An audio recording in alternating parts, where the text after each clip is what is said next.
What is up, YouTube? It's Kingfisher745, and earlier today I finished Chapter 6 and unlocked Skirn, the Breaker of Men.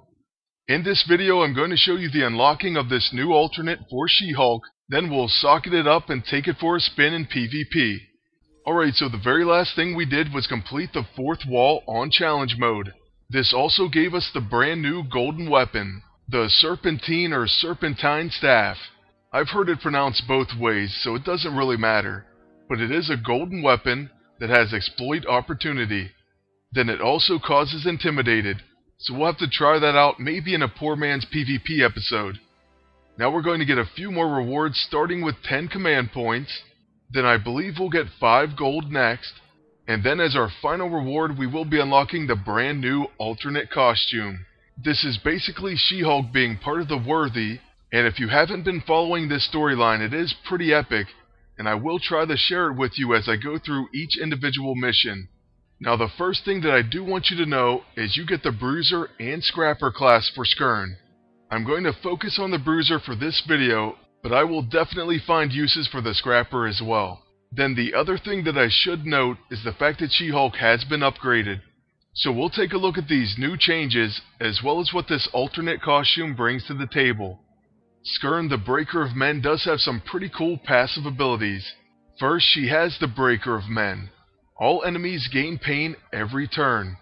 Next, she has Rebuttal. She shares this one with her default costume, and it gives her a chance to apply Opportunist after an enemy attack. Basically, this means Opportunist debuffs, and hopefully we'll get to see this in the battle. Then lastly, she has Worthy, immune to burning, chilled, poison, radiation, and fear.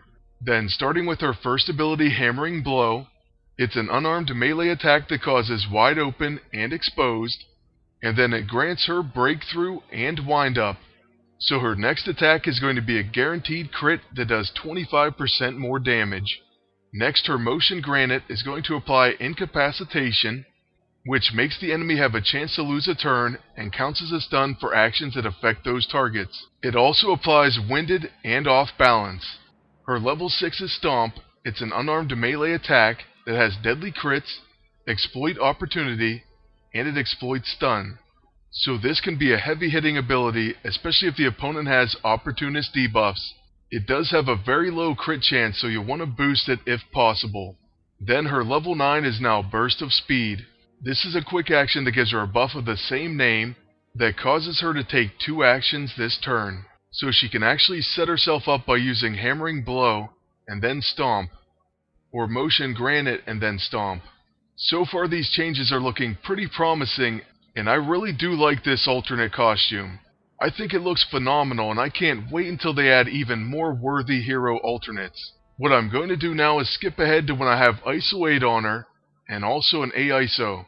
So I used all orange, no surprise there, and it actually ended up being 6 times forceful and 2 times bulky.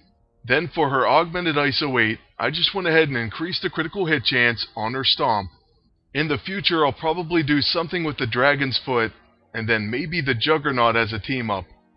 For these first team ups I'm going to be using Pestilence Beast, and then for the second fight I'll be using Hank Pym. But truthfully, Skirn does have a bunch of options, everyone from Anti-Venom to Wasp. We'll leave that for a future video, but right now you do see that Rebuttal. When it procs, you'll see Hold It, and then exclamation points. So now let's mouse over their agent, and I'll show you what debuffs she has. The opportunist debuffs that she has are Exhausted, Neutralized, and Staggered. That's pretty amazing that a free action passive applied all 3 of those debuffs. Hopefully we can take advantage of them with our level 6, but first let's use our Hammering Blow as a setup. Next I'm going to go for a Stomp on their agent. This probably won't be enough to knock her out, but it does take her very close. These enemies had very high health and defense, and my attack isn't that great right now. So with all that being weighed, I do have to say She-Hulk's damage can be pretty impressive. I'm just hoping that we'll see something in the area of 6 figures by the end of the video. One thing that should help out is our Ex-Oblivion, which applies opportunist debuffs. After using the Light Fantastic as a quick action, I'm next going to use the Ex-Oblivion on the enemies. It's stealthy, so we don't have to worry about a counterattack from Pestilence. Then with our second attack, I'll go ahead and use the Warbringer Axe on Red Hulk. By the way, this enemy team has become quite popular in PvP, but I haven't had any trouble going against them. I actually do plan on showing you some of my more epic battles against this team very soon, but truthfully that'll probably come after all the Chapter 6 coverage. Now on She-Hulk's turn, I'm going to use Stomp on Red Hulk. Oh, and by the way, I do realize after using Hammering Blow, then Stomp will be a guaranteed crit. So that is something that I did want to mention, and it goes perfectly with the Deadly Crits maneuver. That won't even be a problem setting up when you have your quick action burst of speed, but in your off rounds you won't have the luxury of using your level 1 and your level 6 on the same turn. Luckily there's plenty of options for increasing or guaranteeing that critical hit, and that's something that I will explore in future team-ups and videos of Skirn. As far as this battle and probability field definitely will help out my team, these enemies just do not want to take damage, so sometimes you have to fight fire with fire and go heavy dots yourself. Next up will be the Breaker of Men, and now that we get to use our burst of speed, we can pretty much use any combination we want. I'm just going to go with a double stomp, and that should do plenty enough damage to take out the Red Hulk.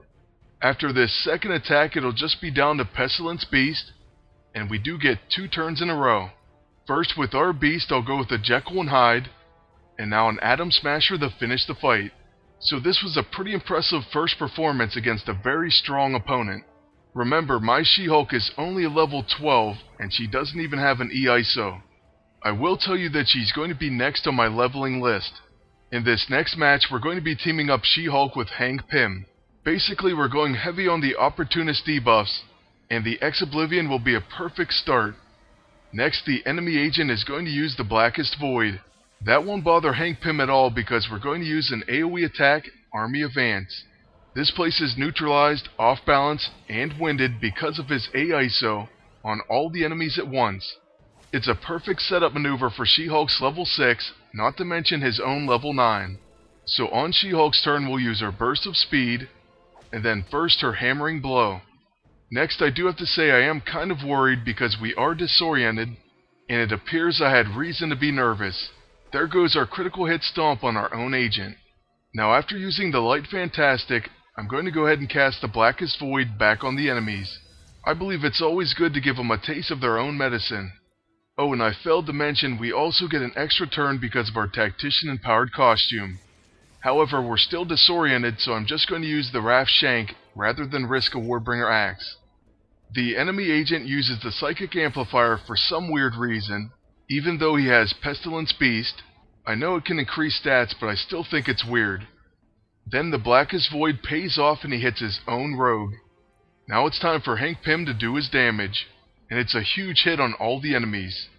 The Horseman of Famine attacks her own agent, and that's going to be the end of him. On She-Hulk's turn, I'm going to use the Hammering Blow on Beast to set up a huge stomp. Like I said, I'm determined to get a 6-figure hit before the end of the video. Pestilence misses my agent, so now I'm going to cast the Improbability Field, and that will be as a quick action. Then I'm going to try the Knockout Famine before she gets another turn. Maybe a hit from the Warbringer will do the trick. So here goes nothing. And we take her down to 15k HP. A Raft Shank stops one of her counterattacks and takes her down below 1500. But believe it or not, she still gets the counterattack with a Brawl.